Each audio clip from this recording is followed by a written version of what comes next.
In football, we are obsessed with the concept of a final chapter. We want the curtain to fall at the exact moment of peak glory. In 2022, Lionel Messi seemed to find that perfect resolution. The image of him in the Bisht, lifting the trophy in Lusail, felt like the definitive end of the greatest story ever told. Yet, here we are, asking a question that defies the logic of time and the history of the sport. What if he does it again?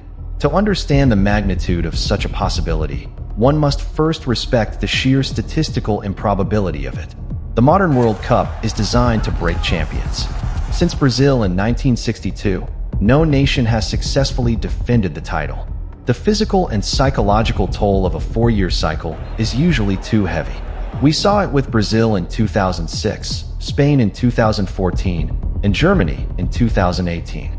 Even France, perhaps the most talented squad of the generation, fell just short in 2022. The game evolves too quickly. The target on the champion's back is too large.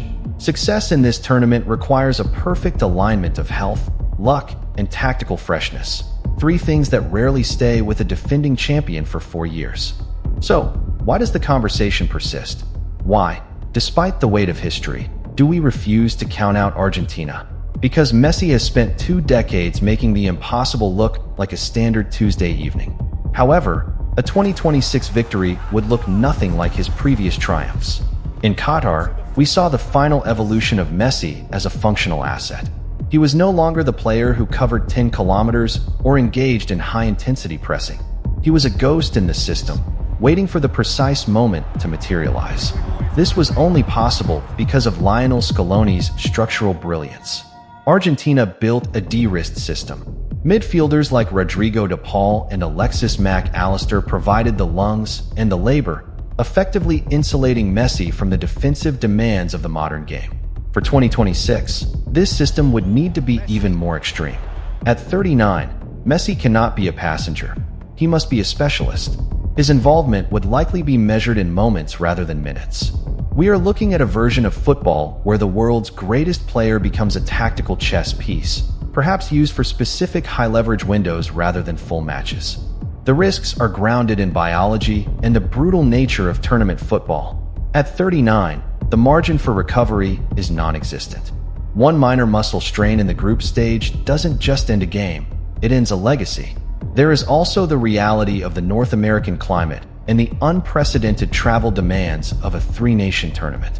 It is a setting that favors the young, the fast, and the physically resilient. Modern football is moving toward a hyper-athletic model where space is killed by distance covered and sprint frequency.